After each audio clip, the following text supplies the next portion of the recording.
Another day, another story. Life Enhancement, by Srinivasan Chari. Ego. Our individualized ego, created by our mind, is a set of guidelines for how we ought to behave in response to our feelings and desires. Every action we've ever taken is kept in our minds for future reference. The way we saw previous events, the way we responded to them in light of our mental maturity at the time, and the way we see things today, in light of our present degree of awareness, make up the current condition of our ego. When we were young and unable to discern good from wrong or comprehend the world, our parents taught us the difference between the two. Later, we acquired our own information and made our own choices. Using the decisions we've made and the lessons we've learned along the way, we've created a set of rules for ourselves. Egocentric goals. Egocentric wants are motivated by selfish factors. The primary objective is self-gratification. There is always the underlying issue of, what's in it for me? I. Not, we, or, them, is the most significant element in all thinking. These drives initially manifest in young infants, and are derived from the most fundamental and powerful instinct of all, the need to survive. Because of the abrupt transition from the dark, cozy, secure womb to the bright, busy, and unpleasant outside world, birth is a painful experience.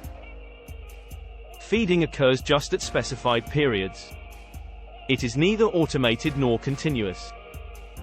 Touching someone and feeling safe in doing so is not necessarily a good thing.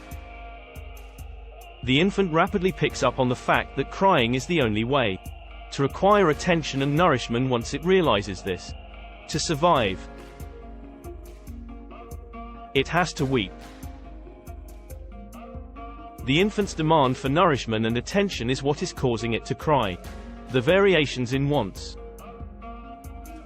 Everyone and everything want to live, at its most fundamental.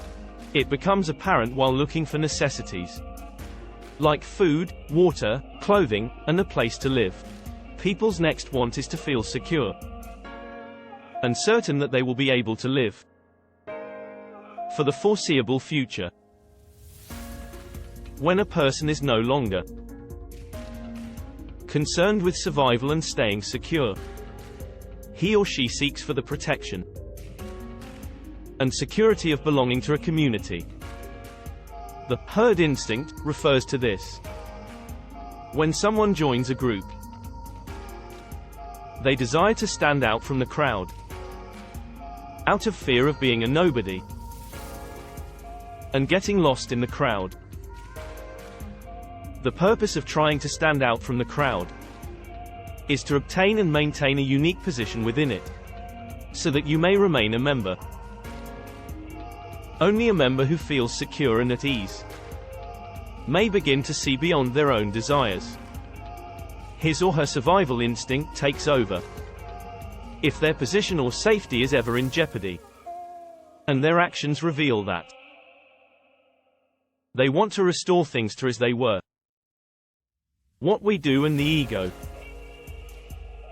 In essence, our ego is how we see ourselves. What we do is influenced by the way we think and by our intelligence. Our thoughts will get stronger and more intriguing the more we study. Pure knowledge, however, may be altered by our ego, since it is founded on our beliefs. Selfish and egocentric biases lead individuals to selectively consider information and take actions that are in their best interests. It doesn't affect how someone views the great corpus of information. When their ego is comprised of bravery, independence, and humility. Actions taken out of a desire to assist others are what follow. Morality of behavior. The requirement for ethics in our behavior should be another area of emphasis.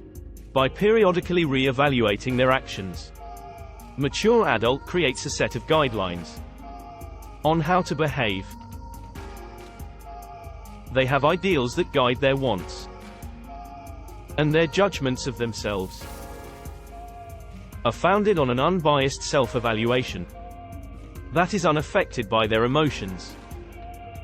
There are various methods for him or her to develop as a person and acquire self-control.